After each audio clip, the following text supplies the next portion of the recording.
Hi, this is Senator Steve Rhoads speaking to you from the War Room up in the Capitol here in Albany with this week's Albany Update. Summer's coming, and if you're like me, you'll be enjoying all the beaches, parks, restaurants, and entertainment that Nassau's South Shore has to offer. But one thing we won't be enjoying this summer is the price of this, water. Like you and 150,000 other Liberty Water customers, I'll be paying exorbitant rates for substandard quality and poor service provided by our private water company. And even worse, they've applied for yet another rate increase, which, if approved by the Public Service Commission, will raise our rates another 34.2%. So now our outrageous bills will be even higher.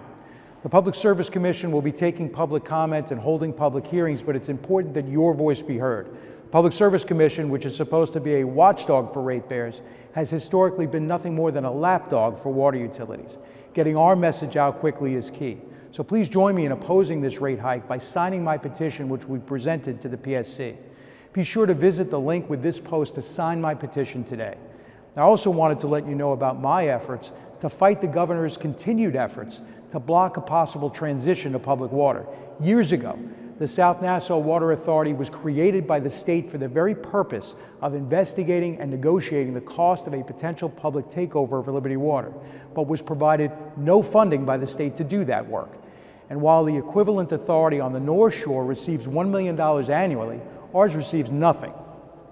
As a result, nothing has happened.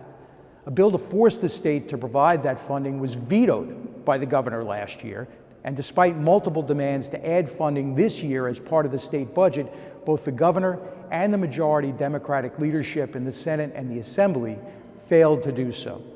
I've introduced with Senator Patricia Canzanaria Fitzpatrick S5173, which would again force the state to fund South Nassau Water Authority so it can do its job. And I want to thank my Assembly partners Brian Kern, Dave McDonough, and Taylor Darling for joining in this effort.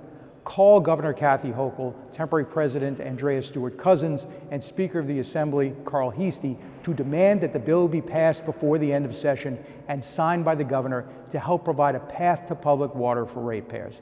In the meantime, if you have any questions or concerns, please do not hesitate to give me a call in my district office, 516-882-0630, or our Albany office, 518-455-3161, or you can always email me at rhoads@nysenate.gov.